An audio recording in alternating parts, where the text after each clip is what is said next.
Hi guys, welcome to the second part of this fascinating anime. I highly recommend you to watch the first part through the link in the description if you haven't seen it.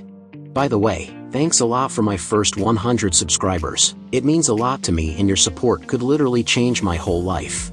After Rein and Kanade defeated the bandits, the Adventurer Guild promoted Rein from F level to E level and gave him a reward. That day, Rein and Kanade have a big meal to treat themselves, but when night falls, they find that there is only one room left in the hotel. Rein plans to go find another hotel, but Kanade is so taken with the room that she doesn't want to leave. The innocent cat girl has no guards and convinces Rein to stay because the bed is so comfortable. But Rein insists on camping out alone tonight because he doesn't think it's good for a guy and a girl to stay in the same room all night. At the same time, he warns Kanade to be more cautious around men. Kanade is upset and explains that she is not stupid enough to trust any man. She doesn't mind staying with Rein as she has found him to be a kind and honest adventurer during their adventures. Kanade's words touch Rein, so he agrees to stay, but the next second he's speechless, as Kanade sheepishly reminds him to turn away while she changes. Rein is so tired these days that he falls asleep all at once, much to Kanade's amusement. Because of her identity as a cat girl, she has met a lot of sinister people that make her feel down in the world. But Rein treats her like a normal girl and she feels happier during the time they spend together, so she realizes that there is still kindness in the world. Thinking that Rein will be kicked out of the team, she decides to help Rein become stronger. A few days later, Rein and Kanade are having a good time together. They often do low-level missions that can easily be completed with Kanade's help. But Rein has a tough job today. There is an intruder on the bridge who starts dueling with passers-by, and only when victory is certain will the person stops the battle. In order for people to cross the bridge freely, Rein and Kanade can only take the task. Since Kanade has been in the wild, even walking on the bridge makes it a unique experience, while Rein wonders why those passers-by who failed don't want to reveal the troublemaker's appearance. Just then, a red dragon falls from the sky and transforms into a red-haired girl named Tanya. Tanya is the troublemaker who beats the passerbys. The dragon race worships the strong and anyone who turns 15 must go out to train. Tanya, as a young girl, doesn't know where to find a strong opponent, so she can only start dueling with any passerby to find a strong fighter who can help her become stronger in battle. Now Tanya has her eyes on Rein and Kanade. There are fighters of the strongest races on both sides, but the dragon is more famous.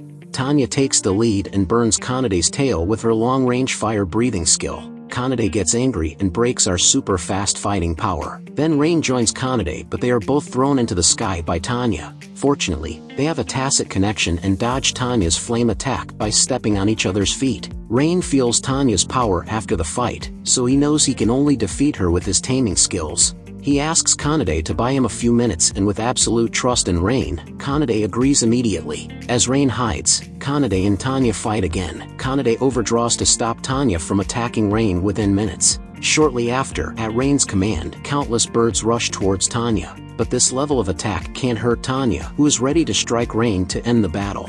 Unexpectedly, her legs buckled uncontrollably. So, it turned out that the birds had a paralyzing effect. They can't hurt the enemy, but they can immobilize her. Although the dragon has an amazing defensive ability, Tanya can't withstand such a number of crippling attacks. Therefore, she can only accept defeat. Tanya thought Rein would sell her out, but Rein only asks her to stop attacking passers-by. His bright smile brightens her mood, and it is the first time she has met such a kind person. When Rein returns to the Adventurers Guild, Tanya also follows him. This dragon girl is so distraught that she almost reveals her identity as the troublemaker on the bridge. Luckily, Rein keeps trying to cover for her, or Tanya would have been kicked out of town. Later in the conversation, Rein finally learns why those beaten by Tanya are unwilling to reveal her identity. Because they feel humiliated to lose to a girl. Such an idiot, guys, for having these thoughts. Therefore, Tanya's identity can be well hidden. Tanya then offers to join Rein's team because she has treated Rein as a powerful adventurer after he defeated her. Plus she likes Rein's personality, which makes Kanade very jealous. Rein is happy about it. Currently, many people are lucky to meet a fighter from the strongest race, but he has met two since leaving the team. If he doesn't let Tanya join, he'll regret wasting his chance. Rein then initiates the ceremony with Tanya, and after a flash of light, their contract is signed. As the same symbol appears on Tanya's hand, she feels strongly connected to Rein. As Rein gets lucky enough to win the lottery, his former companions find themselves in dire straits. Without Rein, they worry about logistics during the adventure and almost lose their lives in the forest. The leader plans to trick Rein into helping them do their job for the time being and then drive him away, so this episode ends here.